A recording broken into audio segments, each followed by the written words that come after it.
This is DJI Mini 5 Pro, and today I'll show how you can change the camera orientation between landscape and portrait modes on this device, of course.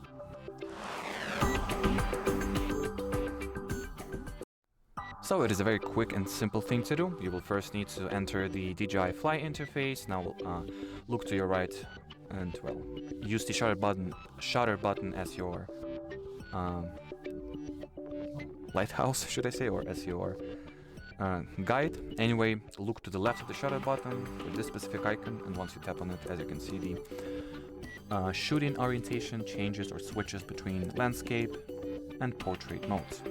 While changing it, you can also, you can manually adjust an angle. Yep, as you can see, you can move this little adjustment circle and select the precise angle you would like for your camera to be at, and set it to be anywhere between minus 180 to 45 degrees.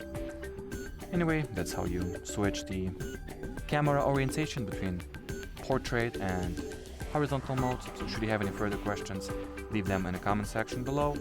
But as for now, thanks for watching and bye-bye.